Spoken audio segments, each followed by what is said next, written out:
কানাডায় এক বরফ শীতল রাতে একজন কোটিপতি তার ঘরের সামনে এক বৃদ্ধ দরিদ্র ব্যক্তিকে দেখতে পেলেন। তিনি বৃদ্ধ মানুষটিকে জিজ্ঞাসা করলেন, বাইরে এত ঠান্ডা আর আপনার গায়ে কোনো উষ্ণ কাপড় নেই, আপনার কি ঠান্ডা লাগে না?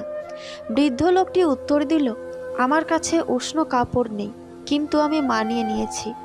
কোটিপতি উত্তর দিয়েছিলেন, আমার জন্য অপেক্ষা করুন, এখন আমি আমার ঘরে ঢুকে আপনার জন্য একটা উষ্ণ কাপড় নিয়ে আসব। দরিদ্র বৃদ্ধ খুব খুশি হয়ে বলল সে তার জন্য অপেক্ষা করবে। কোটিপতি তার বাড়িতে ঢুকলেন এবং সেখানে কাজে ব্যস্ত হয়ে গেলেন এবং দরিদ্র মানুষটার কথা ভুলে গেলেন। সকালে তার মনে হলো সেই দরিদ্র বৃদ্ধির কথা। তিনি সাথে সাথে ঘর থেকে বেরিয়ে গেলেন বৃদ্ধকে খুঁজে বের করার জন্য, কিন্তু তিনি বৃদ্ধ মানুষটাকে ঠান্ডার কারণে মৃত অবস্থায় দেখতে পেলেন। আর বৃদ্ধ মানুষটার হাতে একটা চিরকুট দেখতে পেলেন। চিরকুটে লেখা ছিল, যখন আমার কোনো উষ্ণ কাপড় ছিল না, তখন ঠান্ডার সাথে লড়াই করার ক্ষমতা আমার ছিল, কারণ আমি মানিয়ে নিয়েছিলাম। কিন্তু যখন আপনি আমাকে সাহায্য করার প্রতিশ্রুতি দিয়েছিলেন, তখন আমি আপনার প্রতিশ্রুতির সাথে আসক্ত হয়ে গিয়েছিলাম এবং আমি আমার তীব্র ঠান্ডা প্রতিরোধ করার ক্ষমতা হারিয়ে ফেলি। কাউকে প্রতিশ্রুতি দেওয়ার আগে ভাবুন এবং অহেতুক মিথ্যা প্রতিশ্রুতি থেকে বিরত থাকুন। একটু অপেক্ষা করা লাগবে ঠিকই, তবে বিশ্বাস করুন, আপনার জীবনে ভালো সময় আসবেই আসবে। যে মেয়ে ভালো হয় সে গরিবের ঘরের হলেও হয়, বড়লোকের ঘরের হলেও হয়, আর যে ভালো হয় না সে কোনো ঘরের হলেও হয় না। জীবনে একা থাকতে শেখার দরকার আছে, কারণ সবচেয়ে খারাপ মুহূর্তগুলো আমাদের একাই কাটাতে হয়। কিছু একাকিত্বের কোনো নাম হয় না, পাশে সবাই আছে অথচ নিজের বলতে যেন কেউই নেই। এই অনুভূতি কাউকে বলা যায় না, কাউকে বোঝানোও যায় না। অতি রূপবতীদের কারোর প্রেমে পড়তে নেই, অন্যরা তাদের প্রেমে পড়বে, এটাই নিয়ম। যারা বলে কেঁদো না, তুমি কাঁদলে কষ্ট পায়, অথচ তারাই একদিন মুখের হাসি কেড়ে নেওয়ার কারণ হয়। উত্তম স্ত্রী সেই যার দিকে তাকিয়ে স্বামী আনন্দিত হয়। স্বামী কোনো আদেশ করলে তা পালন করে এবং স্বামী যা অপছন্দ করেন স্ত্রী তা কখনোই করেন না। জীবনে একা থাকতে শেখার দরকার আছে, কারণ সবচেয়ে খারাপ মুহূর্তগুলি একাই কাটাতে হয়। ধোঁকা হচ্ছে একজন মানুষকে মানসিকভাবে মেরে ফেলার সবচেয়ে বড় অস্ত্র। বোধহয় প্রতিটা মানুষের দুইটা গল্প থাকে, একটা যা সবাই দেখে, অপরটা ভেতরে চেপে রাখে। কাউকে ভুলে যাওয়াটা কঠিন কাজ নয়, কিন্তু কাউকে চিনতে পারাটা সত্যিই খুব কঠিন কাজ। মুক্ত করে দিলাম তোরে, যেতে পারিস অনেক দূরে, ভালোবাসি এই কথাটি বলবো না আর তোরে, সুখে যদি থাকিস তুই আসিস না আর ফিরে, না পাওয়া সুখ খুঁজে নিব কষ্টের ভিড়ে। দুনিয়াতে এত মানুষ থাকতে শুধুমাত্র একটা মানুষকে মিস করা, ফিল করা, কল্পনায় রাখা, সারাদিন ভাবনাতে আটকে রাখা, এই ব্যাপারটা অদ্ভুত সুন্দর, একদমই অদ্ভুত। রাগী মানুষগুলো রাগের জন্যই জীবনের অনেক গুরুত্বপূর্ণ জিনিস হারিয়ে ফেলে। জীবনে এমন কিছু মুহূর্ত আসে, নীরব হয়ে দেখা ছাড়া আর কিছুই করার থাকে না। কিছু মানুষের অভিনয় এতটাই ভয়ঙ্কর, নিখুঁত, যে এরা মানুষের জীবন নিয়ে খেলতে একটুও দ্বিধা বোধ করে না। ব্যস্ততার মাঝে মানুষ যেটা হারিয়ে ফেলে সেটা হলো সময়। ক্লান্ত হলে মানুষ যেটা হারিয়ে ফেলে সেটা হলো শক্তি। আর স্বার্থ পূরণের জন্য মানুষ যেটা হারিয়ে ফেলে সেটা হলো মনুষ্যত্ব। সময় ও পরিস্থিতি যতক্ষণ আপনার অনুকূলে থাকবে, ঠিক ততক্ষণই স্বজনেরা স্বজন প্রীতি দেখাবে। ছেলের সাথে বৌমা সুখী থাকলে শাশুড়ির কষ্ট লাগে, কিন্তু মেয়ের সাথে জামাই সুখী থাকলে মা খুশি হয়। এটাই আমাদের সমাজের বাস্তবতা। মানুষ চাইলেই যদি সব কিছু পেয়ে যেত, তাহলে অপেক্ষার কোনো মূল্যই থাকতো না। যদি কেউ স্বপ্নের মধ্যে নিজের প্রেমিক বা প্রেমিকাকে দেখে, তাহলে বোঝায় খুব শীঘ্রই তার সঙ্গে সে মিলিত হতে যাচ্ছে। কখনো কখনো তুমি জীবনের কাছে কষ্ট ভোগ করবে। তুমি খারাপ সেই জন্য নয়, বরং এই জন্য যে তুমি বুঝতে পারোনি কোথায় এবং কখন ভালো হওয়াটা থামিয়ে দিতে হয়। নানা রকম অজুহাতে দূরে চলে যায়। বোঝনি তুমি আসলে ওরা দূরত্বটাই চায়।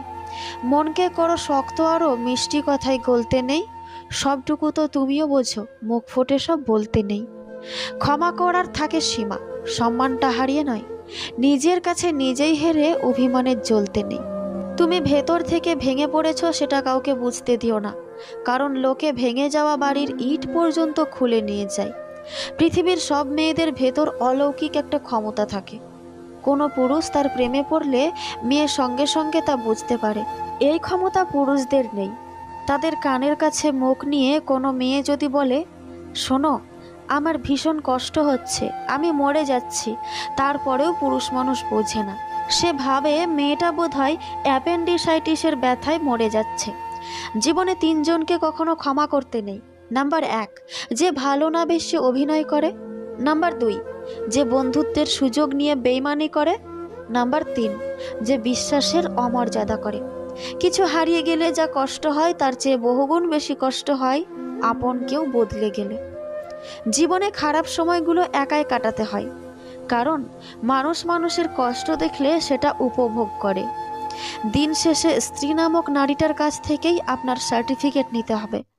তার কাছে উত্তম মানেই আপনি উত্তম। খুনির শাস্তি হয়, কিন্তু ভালোবেসে যারা বেইমানি করে তাদের কোনো শাস্তি দেওয়া যায় না। বেশিরভাগ পুরুষ নারীর সৌন্দর্য দেখে প্রেমে পড়েছে, আর বেশিরভাগ নারী পুরুষের সফলতা দেখে সংসার বেঁধেছে। দুঃখ তো জীবনে থাকবেই, তাই সুযোগ পেলেই নিজেকে হাসি খুশি আনন্দে রাখা অবশ্যই দরকার। অপেক্ষায় যে আনন্দ থাকে, প্রাপ্তিতে তা নয়। পেয়ে গেলেই মনে জাগে হারিয়ে যাওয়ার ভয়। কখনো যদি পরিবারের স্বার্থে নিজের কোনো ইচ্ছা বিসর্জন দেন, আফসোস করবেন না। নিজেকে ভাগ্যবান অথবা ভাগ্যবতী বলে ভাবুন, এই বলে যে আপনি পরিবারের জন্য কিছু করার সুযোগ পেয়েছেন। পৃথিবীতে বহু মানুষ আছেন যাদের পরিবার থাকলেও কিছু করার সামর্থ্য থাকে না, আবার কারো সামর্থ্য থাকলেও পরিবার থাকে না। প্রয়োজন আর প্রিয়জন তফাৎ অনেক। তুমি যে কার প্রয়োজন আর কার প্রিয়জন সেটা বুঝতে গেলে নিজেকেই হারিয়ে ফেলবে বাস্তবতার নিষ্ঠুরতম মায়াজালে। সুখ শান্তি পেতে 3টি কাজ করবেন না।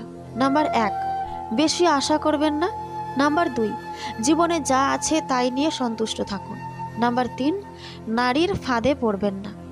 যুগের অথবা সময়ের প্রভাবে সবাই যেদিকে যাচ্ছে সেদিকে না গিয়ে নিজের আগ্রহের বিষয়ের পিছনে ছুটুন। সবচেয়ে মূল্যবান জিনিস হলো সময়। যে সময়ের সঠিক ব্যবহার করে তাকে হারাবার মতো শক্তি এই জগতে আর কারোর নেই। ঘরের লোক শত্রুতা করলে মানুষ সবচাইতে বেশি কষ্ট পায়, কারণ বাহিরের শত্রু আমাদের কিছুই করতে পারে না, কিন্তু ঘরের শত্রু আমাদের একেবারে অসহায় করে দেয়। শব্দ এক হলেও কে বলেছে তার উপর অনেক কিছুই নির্ভর করে। যেমন সরি, আমি আপনি বললে ঝগড়া শেষ, কিন্তু ডাক্তার বললে জীবন শেষ। জীবনে যতক্ষণ জিততে থাকবেন হাততালির অভাব হবে না, কিন্তু একবার হেরে যান, আপনার হাত ধরার জন্য একটি হাতও অবশিষ্ট থাকবে না। কোনো মেয়ে যদি কোনো ছেলেকে নষ্ট করতে চায়, তাহলে সে তার ভালোবাসার নামে অভিনয় করতে শুরু করে। একটা মানুষ সব জায়গায় জিতলেও একজন নারীর কাছে তাকে হারতেই হয়। কেউ একটু ভালো ব্যবহার করলে, কেউ একটু সুন্দর করে কথা বললেই যারা গলে যায়, তাদের জীবনে দুঃখের শেষ নেই। প্রেমে বিচ্ছেদ হওয়ার কারণে যদি কখনো তোমার মরে যেতে ইচ্ছে হয়, তবে বাড়ির আশেপাশের কোনো হাসপাতালে গিয়ে দেখো, শুধু একদিন বাঁচার জন্য মানুষ কতটা লড়াই করে, একবার বুক ভরে নিঃশ্বাস নেওয়ার জন্য কতটা ছটফট করে, একটু সুস্থতার জন্য প্রভুর কাছে কতটা আকুতি জানাই। সামান্য অভাবে যদি তুমি দিশেহারা হয়ে পড়ো, বেঁচে থাকার ইচ্ছে হারিয়ে ফেলো, তবে রাতের আধারে রাস্তার দুপাশে ঘুমিয়ে থাকা মানুষগুলোকে একবার দেখতে যেও, যাদের পেটে নেই ভাত, মাথার উপরে নেই কোনো ছাদ, শরীরে নেই কোনো আরামদায়ক কাপড়, তবুও তারা দিশেহারা হয় না। বোকার মতো মরে যাওয়ার কথা তো কখনোই ভাবে না। যদি গায়ের রং কালো হওয়ার কারণে তুমি নিজেকে লুকিয়ে রাখো অন্যদের কাছ থেকে, ভয় পাও কিছু করতে, ছোট ভাবো নিজেকে, তবে অ্যাসিডে ঝলসে যাওয়া মানুষগুলোর দিকে তাকাও। তারা নিজেদের সেই ঝলসানো চেহারা নিয়েই সমাজে ঘুরে বেড়াচ্ছে সাহসিকতার খাতিরে। প্রতিবন্ধী মানুষগুলোকে দেখো একবার, যারা নিজেদেরকে প্রতিষ্ঠিত করতে পিছপা হচ্ছে না, কারোর কথায় কোনো কান দিচ্ছে না। মেয়ে না হয়ে ছেলে হলে ভালো হতো, কিংবা ছেলে না হয়ে মেয়ে হলে ভালো হতো, এরকম কথা যাদের মাথায় ঘোরে, তবে আমাদের সমাজে তৃতীয় লিঙ্গের প্রচলিত ভাষা, মানে যাকে বলে হিজড়া, সেই মানুষগুলোর দিকে তাকাও, যারা নিজেদের নিয়ে আক্ষেপ করে কখনোই সময় কাটায় না, পরিবার থেকে বিতাড়িত হয়েও থেমে থাকে না, নিজের লড়াই নিজে একাই লড়ে প্রতিনিয়ত। যদি নারী বলতেই ছলনাময়ী, টাকা লোভী, ধোঁকাবাজ বলে মনে হয়, তাহলে নিজের মায়ের দিকে একবার তাকিয়ে দেখো, যে তোমার বাবার টানাটানির সংসারে বছরের পর বছর ধরে পড়ে আছে। তবুও ধনী কাউকে বিয়ে করে তোমাদের ছেড়ে গিয়ে শুধু নিজের সুখটাকে বেছে নেয়নি, সব সহ্য করেও আগলে রাখছে তোমাদেরকে। যদি পুরুষ বলতেই দেহলোভী, মেয়েবাজ মনে হয়, তবে নিজের বাবার দিকে একবার তাকিও, যার ছোঁয়ায় থাকে না কোনো লালসা, যৌনতা কিংবা হিংস্রতা, যে তার মেয়ের সবচেয়ে নিরাপদ আশ্রয়স্থল, যে নিজের জীবন দিয়ে হলেও আগলে রাখার চেষ্টা করে মেয়েকে। নিজের মধ্যে যদি কখনো অহংকার এসে পড়ে কিংবা নিজেকে বড় মনে হয় সবার থেকে, তবে কোনো এক কবরস্থানে যেয়ে কিছুটা সময় কাটিয়ে এসো, যেখানে তোমার চেয়েও অনেক বড় বড় মানুষ, জ্ঞানী, বুদ্ধিমান, সুদর্শন, সফল, ধনবান ব্যক্তিরা শুয়ে আছে। বিশ্বাস করুন, টাকা ছাড়া জীবন ভয়ঙ্কর রকমের অসুন্দর। টাকা ছাড়া ভালোবাসা দেখানো যায় না, আন্তরিকতা প্রকাশ করা যায় না, সম্পর্কগুলোকে টিকিয়ে রাখা যায় না, কারো আপন হওয়া যায় না। টাকা ছাড়া পৃথিবীতে আদতে কিচ্ছুটি হয় না। জীবনের সবচেয়ে বড় অভাব হলো টাকার অভাব। টাকা না থাকলে পৃথিবীতে কেউই কারো না। ভালোবাসার অভাবে মানুষ মরে না, মানুষ মরে বিপরীতে থাকা মানুষের কথার আঘাতে। একটা প্রিয় মানুষের অভাব দীর্ঘদিন থাকে না, মানুষকে বদলাতে হয়। মানুষের পরিস্থিতিই মানুষকে বদলে দেয়।